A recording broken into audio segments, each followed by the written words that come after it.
Dishwashing paste ko. Pritong ulam na masebo. Plato at kaldero. Tanggaling for everyday. Ganyan pag smart ang dishwashing paste. May double tanggaling formula. Tanggal ang sebo, tanggal ang bakterya. Pahit para walang bahid. Linis fantastic sa metal at plastic. Number one ko to. Tanggaling-galing mo. Smart dishwashing paste. ACS. Sa lahat ng bagay, simula pa lang, siguraduhing max protection na. Kasi pag kulang ang proteksyon, baka madaling masira. Sa ngipin, dapat may max protection din. Max Alaga ng Unique Toothpaste. With Max Protect Formula, helps stop cavities before they start, while keeping breath fresh. Try Unique Maximum Fluoride Protection. Para Max Alaga, Max Protektado. ACS.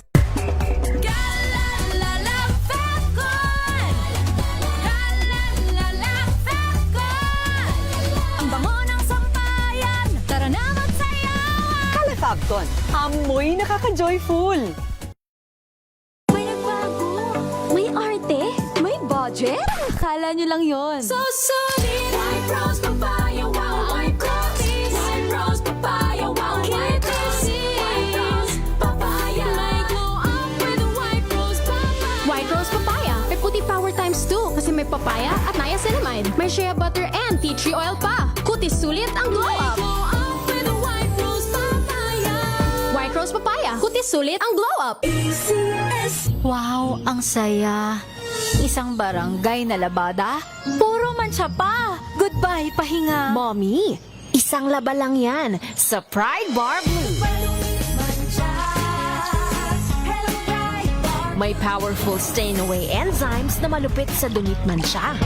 At di masakit sa kamay. Isang laba lang yan. Hello, pahinga. Hello, Pride Bar Blue. ACS.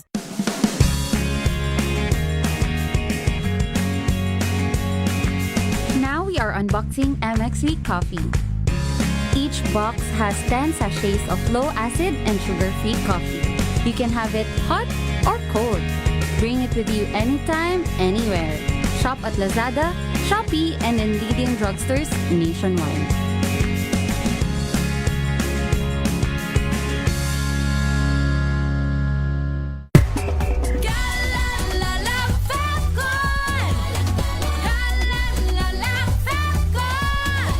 Ang bango ng sampayan. Tara na magsayaw. Fabcon, amoy nakaka-joyful.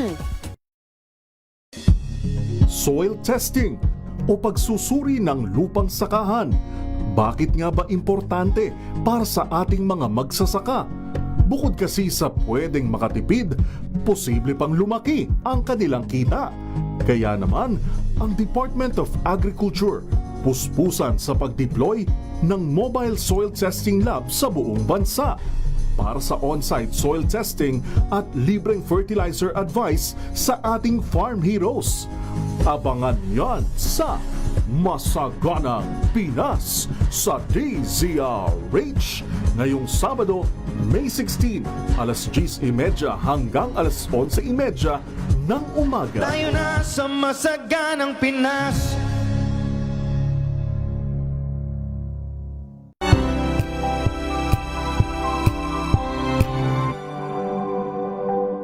Hello, Washi! Laundry day na naman! Yay! Anong meron? Mancha ng chocolate, putik, may libag pa. Kaya natin yan! With Pride Washing Machine Detergent, may triple stain-away formula. Tanggal ang makapit, madikit, at malupit na dunit mancha. Kaya easy-easy ang labada. Mula noon hanggang ngayon. All you need is pride. All you need is pride. ACS. May nagbago, may arte, may budget. Akala nyo lang yon. So solid. White rose papaya, wow, white rose. White rose papaya, wow, white rose. White rose papaya. May glow up with white rose papaya. White Rose Papaya. May puti power times 2 kasi may papaya at niacinamide. May shea butter and tea tree oil pa. Kutis sulit ang glow up. Glow up with white rose papaya. White Rose Papaya. Kutis sulit ang glow up. ACS.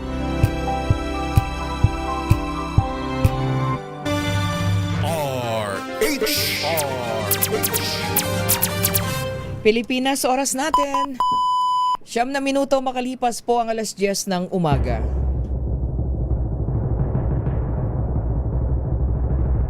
And the Golden Dove for Best Public Service Program Host goes to May Binohan, DCRH. Ito na ang 28th KBP Golden Dove Awardee Best Public Service Program Host, ang Wonder Woman ng Public Service, si May Binauhan. Ang programang naging panata na ang pagsuporta sa lahat ng Pilipino saan man sa mundo sa napakaraming taon. Ang programang nakatatak na sa bawat isip at puso ng Pilipino. DZRH, Operation Tulong. Kasama ang Wonder Woman ng lahat, si Miss May Binauhan, ang tulungang may kasamang balitaan.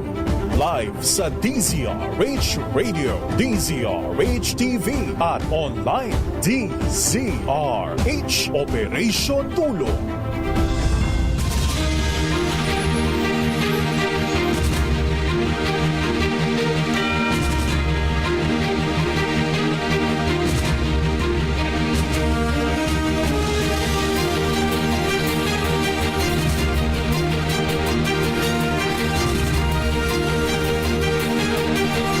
Good morning!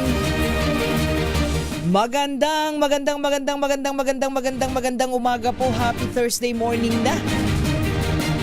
Ika-10 na po tayo. O ika-14. Nakita ko. Ika-14 na po tayo sa buwan ng Mayo. It's May 14, 2026. Ngayon po ay Happy Thursday morning.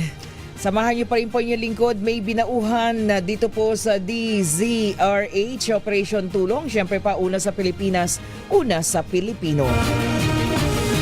10:00 hanggang 11:00 po tayo ng umaga. At ngayong umagang ito, bago po sa ating mga pasyente, yan mga sinika po nating matulungan ng mga pasyente araw-araw, nangangailangan po ng ating tulong.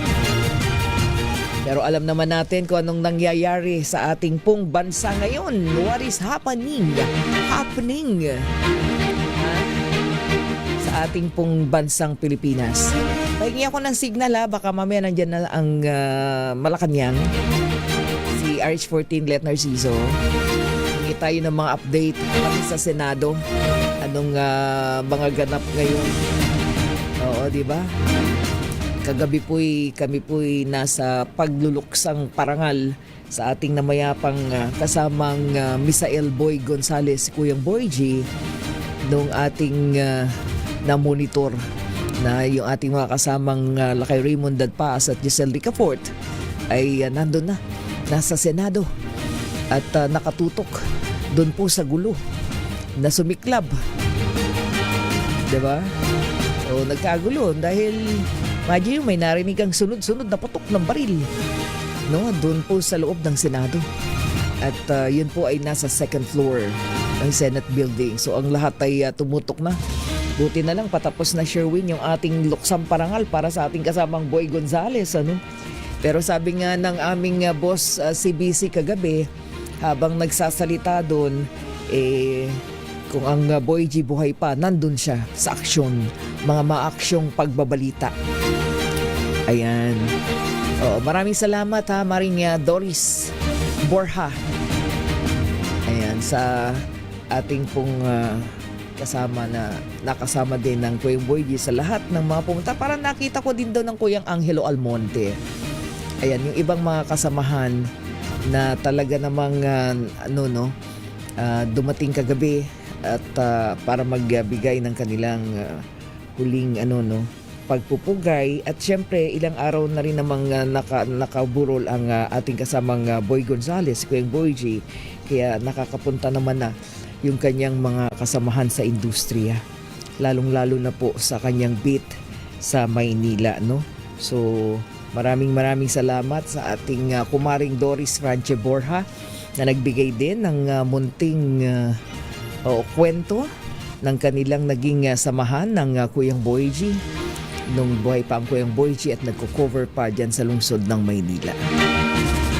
Kaya tayo po ay nagpapasalamat of course dun sa araw-araw na nagpupunta sa wake po, no, ng isang Boy Gonzales. So yun na nga, nakita natin habang tayo nagluluksang parangalin, naroon yung yung tawag nito, yung gulo diyan po sa Senado. Nakita nyo naman, napanood, pati kami na rin. 'Di ba? Pagkatapos di ako nakatulog, pinanood ko ng buo ano nangyari sa Senado. At lalong-lalo na yung tension na nangyari, 'di ba? But anyway, mamaya hingi tayo ng update sa Malacanang sapagkat nagipagpulong ngayon ng Pangulong Bongbong Marcos. Malaman natin ano ba talagang nangyari. Kasi ang dami-dami pong iba't ibang reaksyon mula po sa ating mga kababayan na na tumutok doon po sa mga nangyayari sa Senate. 'Di ba? Mabuti na lang, tama nga naman. Mabuti na lang at agad-agad may pahayag ang Malacanang, ang mismong Pangulong Bongbong Marcos doon sa mga ganap kagabi, 'di ba? Ang sabi niya ay kalma lang ang sambayan ng Pilipino, no? Doon po sa pangyayari diyan sa Senado. Malalaman din naman ano ang tunay na naging ganap. Bakit nagkaroon ng putukan ng baril? 'Di ba? Talagang maririnig mo yung putok ng baril daming mga nagko-cover nating mga kasamahan doon, no, nasa industriya ng pamamahayag. May antabayanan po natin. Habang inaantabayanan natin ang Malacanang, at nakatutok naman na doon ang ating kasamang si RH14 Let Narciso, si Ilet, kasama din natin kagabi, no, sa pagpupugay kay Kuyang Boyji. Sige po, tutok lang po kayo dahil ibibigay po natin ang mga follow up o ang mga ganap po kaugnay nito. Shout out daw kay Attorney Jana Abejero Bonifacio. Maraming salamat, Attorney Jana. Nandun sila kagabi, pati si Eva, no? Si Eva Ahero and of course si Christian Manyo. Ayan, sino pa ba yung mga nandun kagabi na nagsidating? Mga dati nating nakasama dito sa DZRH at mga anak-anakan ng Kuyang Boyji, Boy Gonzales. Hi, Attorney Jana. How are you today? Natake ko ng allergy ko. Ang dali lamang.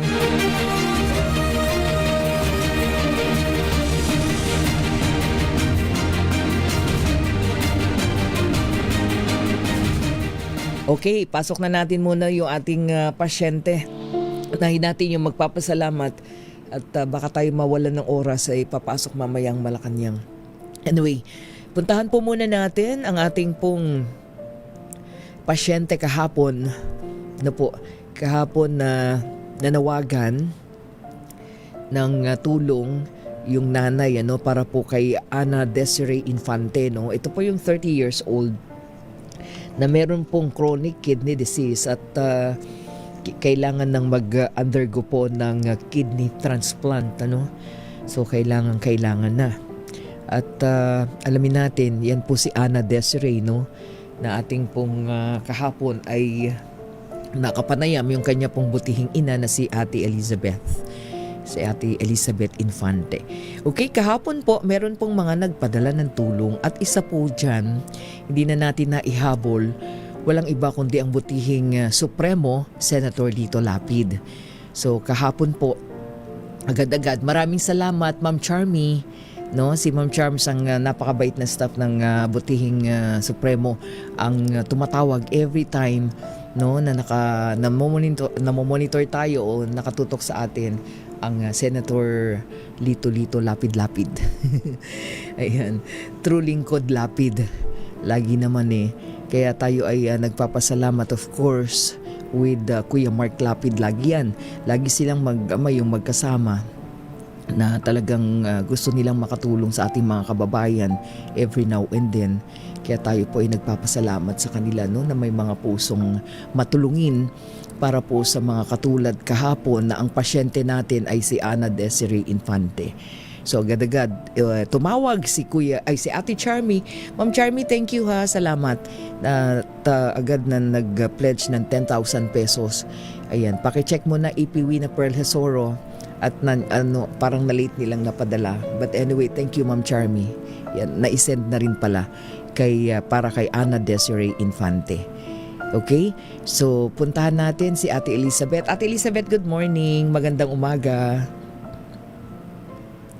Ate Elizabeth? Good morning. Opo, good morning po. Ayan, okay. So, kayo po kahapon ay tumawag, kaya hindi namin naihabol, but then at least na-send na po sa inyo yung 10,000 pesos. Galing po kay Senator Lito Lapid. Opo, ma'am. Ayan, naku, tayo natutuwa kahit papaano ay merong nadagdag para kay Ana Desiree, kay Sandra. So, oo nga. So anong sa reaction ni Ana at Elizabeth? Dahil sabi ko nga, at least kahit paano makadagdag po doon sa inyo pong mga pangangailangan, at syempre yung mga susunod para doon sa kanyang transplant mailapit din natin, Opo. Okay, Ate Elizabeth, nasa iyo pagkakataon, magpasalamat, go ahead. Opo.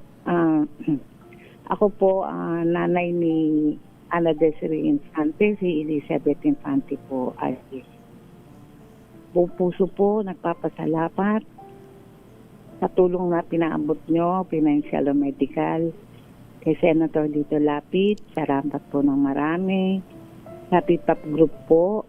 At lalo-lalo na po sa inyo, CCRH Operation Tulong na nagiging aming tagapagsalita, tagapag-abot ng kung ano may pangangailangan ng marami, katulad po na may mga sakit at kung ano-ano pa po.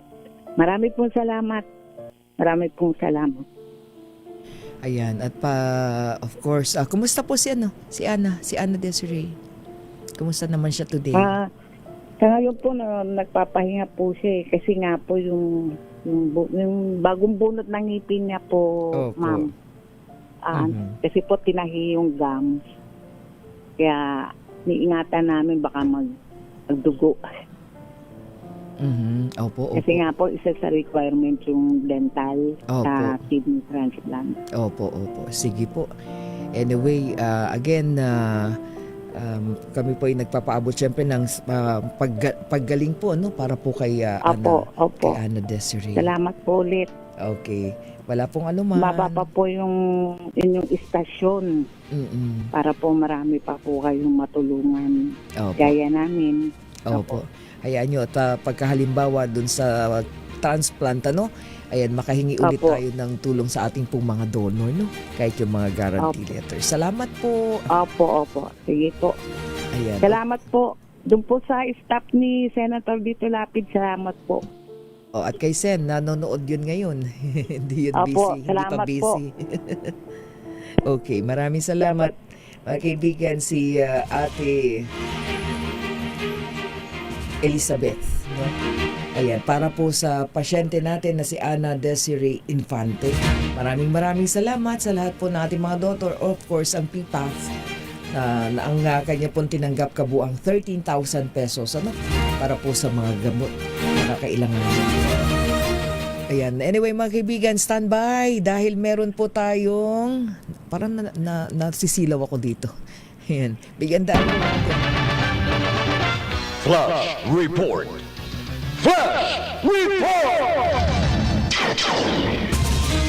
Meron pong sunog dyan po sa East Riverside, Barangay Paltok sa Quezon City. Alamin natin, mukhang merong casualty. RH5 Val Gonzales, hindi tayo ng update, Val. May kalunos-lunos itong insidente na sunog na sumiklab dito sa East Riverside, dito sa Barangay Paltok, Quezon City. Itong ating nasa likuran na. Ito yung lugar mismo may kung saan, paling ko lang yung ating camera. Ito yung lugar mismo kung saan ay tahanan nitong nasawing biktima. isang 15 anyos na pinatilumay itong sunawin palad na mamatay dito sa insidente ng sunog na sumiklab. Nagsimula kaninang alas 9 ng umaga, pasado alas 9 ng umaga. Pero ngayong oras na ito, dahil din sa dami nitong mga kagawad ng pamatay sunog na nagtulong-tulong na palibutan itong lugar na ito, kahit na may kalitan yung ilang mga kanto, ay under control na. Matapos yung isang oras, alas 10:08 ngayong umaga, May, nang ideklara na under control na itong sunog. Ibig sabihin ay wala nang dapat may pangamba yung katabi pang mga kabahayan dahil hindi na ito maripang sumanat dahil napapalibutan ito ng mga kagawad ng pamatay sunog. Pero ang malupit, kanina ay makikita mo ang sinagsit doon sa mukha ng magulang itong 15 anyos na binata na namatay doon sa sunog. Hindi pa na ilalabas yung labi nitong bata ito at nakakordon na itong lugar. Nakakordon na itong lugar. Nakakordon na ng mga tauhan ng protection maging ng Philippine National Police. At hinihintay na lang na mailabas yung mga labi ng 15 anyos na bata. Kanina ay nagwawalat, hindi mo maintindihan kung ano yung nararamdamang hinagsis ng pamilya itong 15 anyos na biktima. Hindi pa malaman ngayon kung gaano karami itong mga kabahayan tinukot ng apoy dito sa sumiklab na sunog na ito na umabot sa ika-4 na alarma. Ako'y magsasagawa pa ng follow-up report pero binabanggit kanina May ng mga tauhan ng Bureau of Fire Protection, yung arson investigators, na meron daw binalikan itong binata na kalabas na nung una, pero meron siyang binalikan. Hindi pa malaman, hindi pa malinaw kung ano yung kanyang binalikan, kagamitan o miyembro ng pamilya hanggang sa hindi na siya tuluyang pang makabalik dahil yun na yung pagkakataong lumagablap at lumaki yung apoy. Mula rito sa Barangay Paltok, Quezon City. Yes, May. Oo, pero ano ba? Tapos na yun sa sunog? Under control pa lang. Under control pa lang itong sunog nito. Patapos yung halos isang oras dahil alas 9 pasado nang magsimulang sumiklab itong sunog at dakong alas 10:08 ngayong umaga ay dineklara ng under control, hindi pa tuluyang nakapula na mga to ng Bureau of Fire Protection itong sunog. Dahil kung makikita mo dito sa ating likuran, meron pang mga usok na nanggagaling mismo sa mga natunog na mga establishmento. Ako si Val Gonzales, GCRH na sa Pilipinas, una sa Pilipinas. Flash Report! Flash Report! Basta't may nangyari,